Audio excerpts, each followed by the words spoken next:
Exercise 6.4. First question is, in each of the following simplification, check whether there is any mistake or not.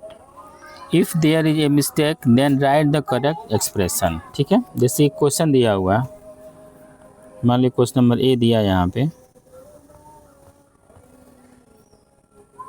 Question ए है और question दिया है इसमें x + 2 and y + 3 equal है xy + 6। ठीक है, ये क्वेश्चन दिया हुआ है, ये x + y in first bracket and second bracket y + 3 equal xy + 6। तो हमको ये बताना है कि जो इसको सॉल्व किया गया है, the solution of x + 2 and y + 3 is xy + 6, ये करेक्ट है या इनकरेक्ट है। अगर करेक्ट है, इसको मतलब हमको इसे सॉल्व करना है, इसे सॉल्व करेंगे। अगर इतना आंसर आ जाएगा तो करेक्ट है, कोई मिस्टेक नहीं है इसमें। और अगर मिस्टेक अगर है तो जो करेक्ट होगा वो आंसर लिख देना है। ठीक है, तो देखो कैसे करेंगे। ये हो जाएगा यहाँ पे x + 2 एंड y + 3। अब ये हो जाएगा x and y + 3, then 2 and y + 3। This will be x into y, xy plus 3 into x, 3x plus 2 into y, 2y plus 2 into 3, 6। यानी इसका आंसर कितना हो रहा है xy plus 3x plus 2y plus 6। ठीक है, और दिया क्या है xy plus 6, मतलब क्या हुआ कि ये आंसर क्या है, गलत है। तो क्या लिख लेंगे, लिखेंगे xy plus 6 is incorrect,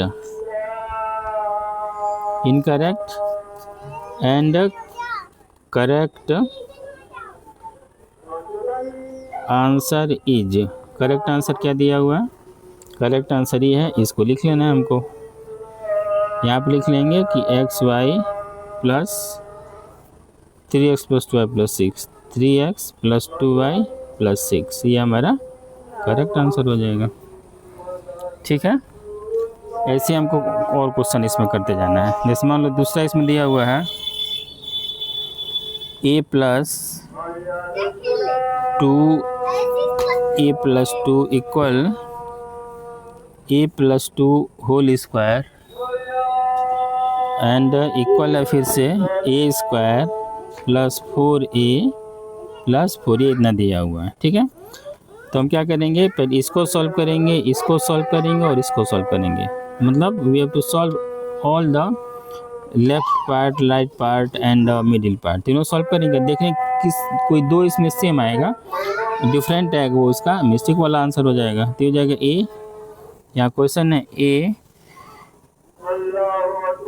+ 2 a + 2 हो जाएगा ये। अब इसको सॉल्व करेंगे तो a + 2a + 4 यानी 3a + 4, ये फर्स्ट आंसर है। सेकेंड का है a + 2 होल स्क्वायर, तो a + 2 का होल स्क्वायर क्या होता है, a² + b² मतलब 4 + 2ab यानी हो जाएगा 4a। और थर्ड इज a² + 4a + 4। अब देखो इसमें दो पार्ट इक्वल हो रहा है, जैसे इसमें ये और ये पार्ट और ये दोनों आपस में इक्वल, ये डिफरेंट हो रहा है ना, यानी इसका मिस्टेक क्या हो जाएगा, तो यहाँ पे हो जाएगा मिस्टेक हो जाएगा क्या 3a + 4, ये मिस्टेक हो जाएगा और करेक्ट आंसर हमारा ये वाला हो जाएगा। ठीक है, ऐसे इसमें का बी सी डी ये सब कर लेना है। ठीक है, इसमें का ई देख लो, ई दिया है p - 1 एंड p - 2 और इसका सॉल्यूशन दिया हुआ आगे। ठीक है, जैसे देखो यहाँ पे क्वेश्चन दिया है ना, ये क्वेश्चन नंबर ई था, इसका p - 1 और p - 2 इक्वल दिया हुआ है। अब जब सॉल्व किया तो इसका आंसर आया p² - 3p - 2, ये इसका आंसर दिया। फिर इसको हम सॉल्व करते हैं कि देखते हैं कि इसको सॉल्व करने इतना आंसर करेक्ट आ रहा है कि गलत है। ये p - 1 और p - 2, ये हो जाएगा p - 2 - 1 p - 2, जाएगा P square minus 2b minus P plus 2, ये हो जाएगा P square minus 2n1 3p plus 2। तो देखो यहाँ पे -2 और यहाँ पे क्या है +2, यानी इसमें मिस्टेक क्या हुआ है, मिस्टेक हुआ यहाँ पे -2 मिस्टेक है यहाँ पे। और करेक्ट आंसर क्या आ जाए इसका, करेक्ट आंसर हो जाएगा +2। ठीक है, इस तरह से इसमें का टोटल क्वेश्चन कर लेना। एच क्वेश्चन नंबर एच भी देख लो, इसमें एच कैसे है।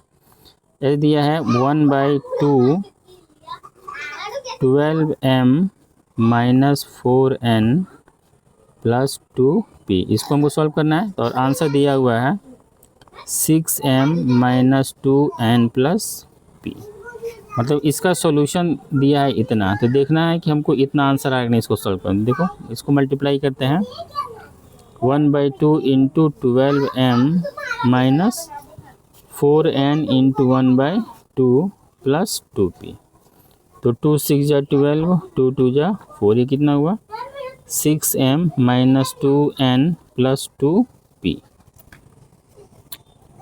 ठीक है, अब यहाँ देखो मिस्टेक क्या हुआ है, जब सॉल्यूशन किया गया तो +2p आंसर आया इसका, और क्वेश्चन में इसका आंसर सॉल्यूशन किया गया है तो इसका आंसर कितना आया है +2, ये इतना आंसर आया है। और क्वेश्चन में भी इसका आंसर सेम है, यानी इसमें कोई डिफरेंस नहीं है, तो यहाँ पे क्या लिख देंगे, नो मिस्टेक।